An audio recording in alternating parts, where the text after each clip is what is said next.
Why don't we try again?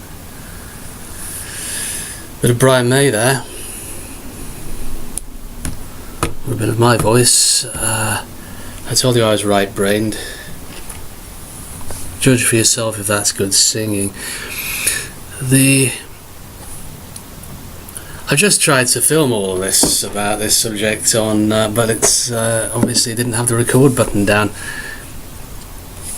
And I've got my second cup of sports nutrition drink, my Camellia. Watch the science fiction film franchise again. I did this last time. Camellia leaf extract, bush leaf extract, and bovine lacteal protein liquid. Great muscle activants, apparently. And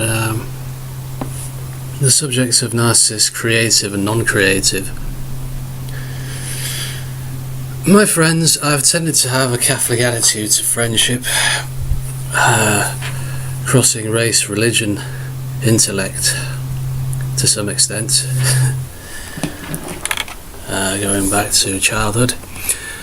And apart from that,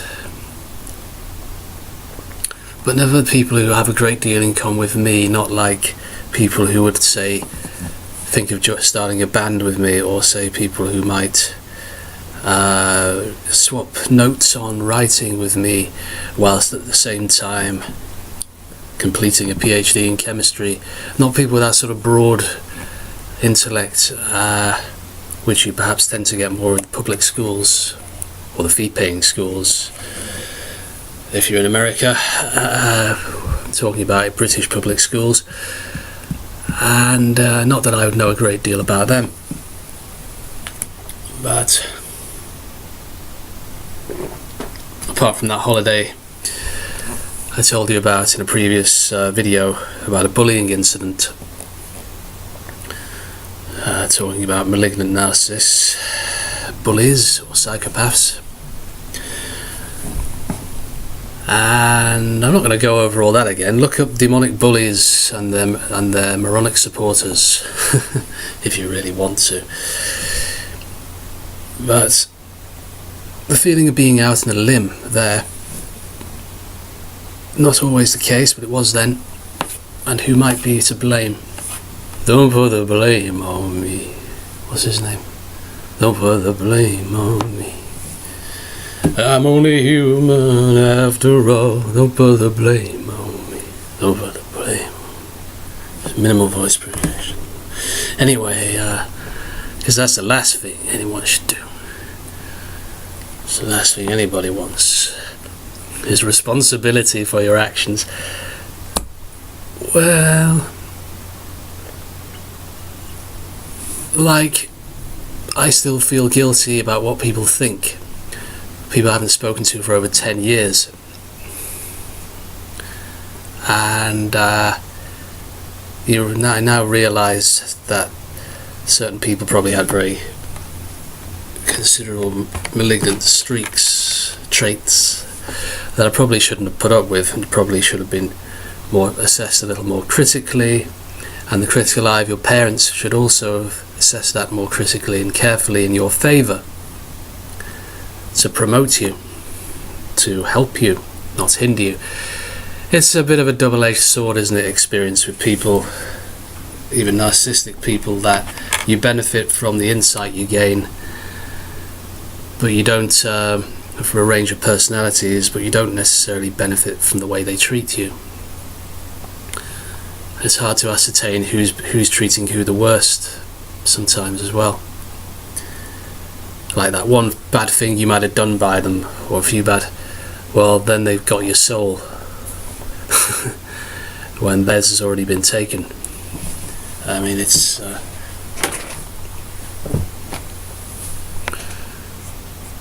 to be quasi-religious, but I mean, I'm talking psychology here. And you get the non-creative narcissist, like say my father, who claims he'll try different things, claims he as I said in the previous video, wanted to be in a rock band and things like that. He would have done that if he'd had his time again, and acting, he would have tried that, and he might try writing. Acting, he may be a little closer to, but I don't think he'd ever do acting.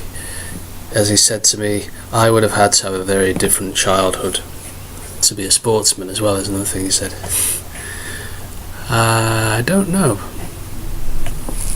Well, yes, to set you on a certain path, but it's not because you couldn't do the sport, is it? Or even because you couldn't... well, it might have been that as well, actually. I could have been a sportsman, but I had the wrong childhood. Yeah, blame your mum and dad again. Except for the wrong thing. Not where it counts, not what it actually made you into. And you could be a narcissistic sportsman, but then you didn't come from a family that encouraged sports. Just like you could have been an actor, but you didn't come from a family that encouraged acting. In all likelihood, or you didn't have that special ingredient that would just tilt you more towards that area of life. And so you'll never do it. In your case, you'll never try to do it, like I have had a little go at here and there. Not very successfully, couldn't really find the way in.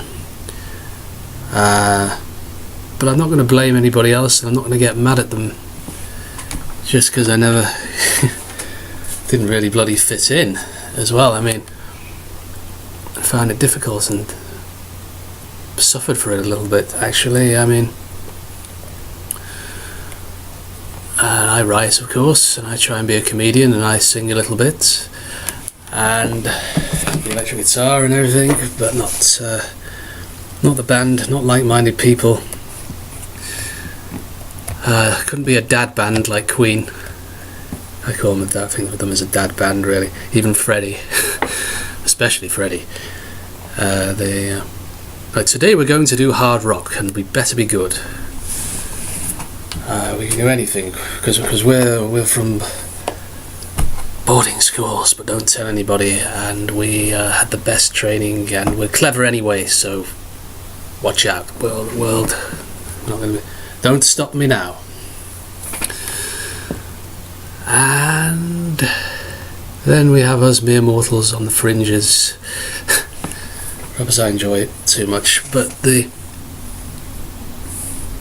thing, if I can be more fluent, I was a bit sweaty earlier.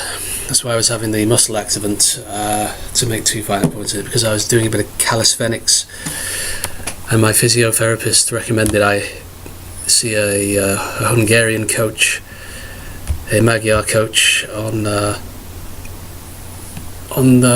could train me on it. It's good for your trunk and your spine and your nervous system and everything. I was getting pains in the abdomen. I'm quite a fitness fanatic, fitness enthusiast anyway, with my running. Bicycle is, whether I like it or not, my main form of transportation. A couple of psychology books. Robert Melillo was recommending exercises which are very like calisthenics and yoga and Tai Chi. And Bessel van der Kolk recommends yoga, Tai Chi and acting. Although I think if you're going to be an actor with those sort of issues, PTSD or childhood trauma issues, I think you're probably better in a class that consists of people with the same issues, which maybe he does facilitate, I don't know, because otherwise, like I just suggested, you end up out on a limb and scapegoated, persecuted again. And some of that's a reality check, but it's very hard to get traction with that, to get your foot in the door with that, to improve your skills with that. I wonder if even I could start that, but no, because I'm travelling to near Hungary soon, maybe. And I am. Goodbye to the turreted terrarium. Goodbye sandgrounders. Goodbye scousers. I'll probably bump into one of them though, won't I? No matter where I go.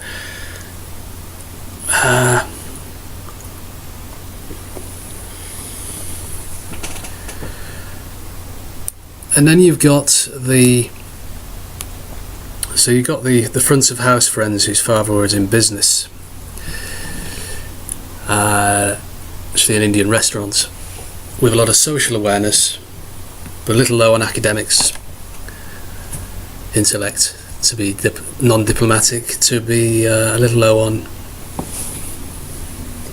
true empathy, on warm empathy. If you've got the cold empathy, you know what looks good to some extent. And he used to have some strange staring contests, which were not even staring contests. There were just times when he used to say, "Why are you still staring at me?" Anyway, before we get accused of something by the CRE, an authoritative body in this country, look them up again if you don't know, even though they're not democratically elected.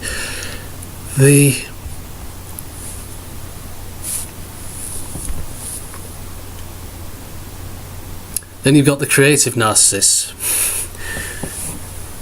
and you've got people who have far too many pauses between their speech, for some cognitive reason.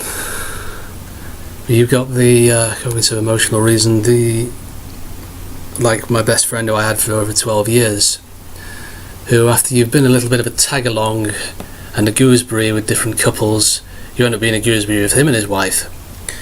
And the longest, most enduring friendship you've had as an adult, if not a child, and yet it's such a deeply flawed thing, seems to be. And zero romance for your own life, for your own experience, living it through the lives of others as very junior to their concerns which seem to consist of far too much arguing, far too many insults traded, insults that are dressed up as comedy, which nobody needs. And it's strange to look at someone like that differently, because obviously they used to have more appeal, much like my parents did. And you wonder, how can they be creative?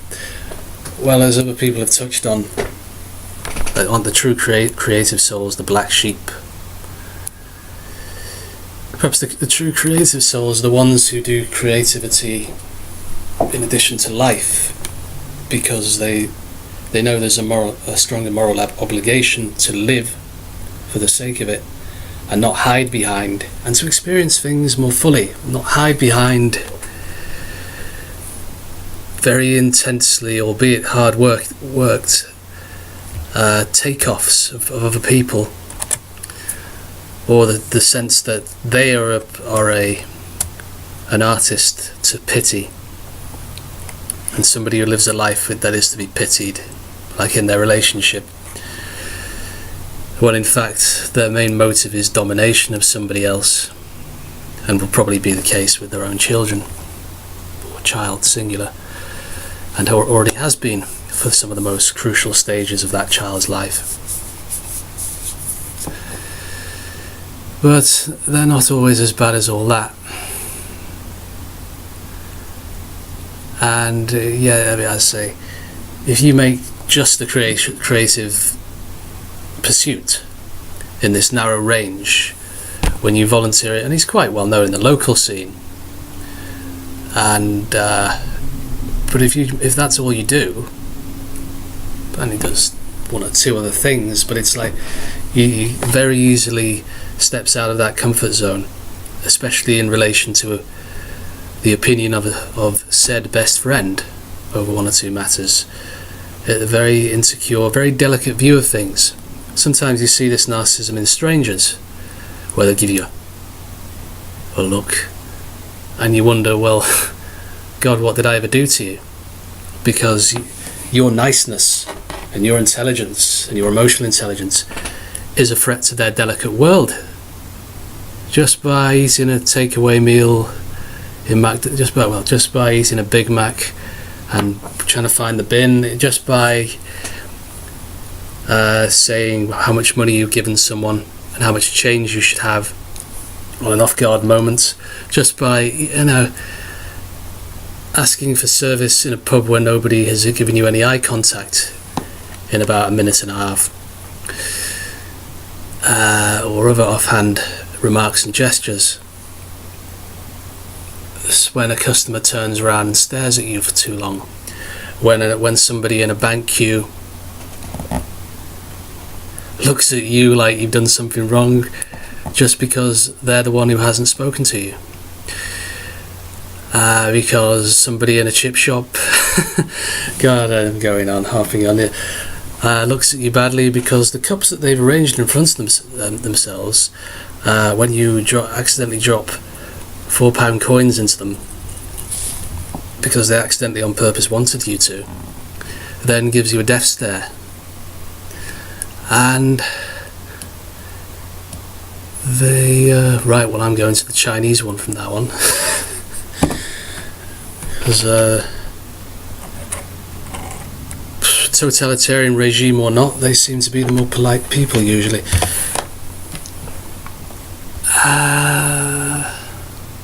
As I see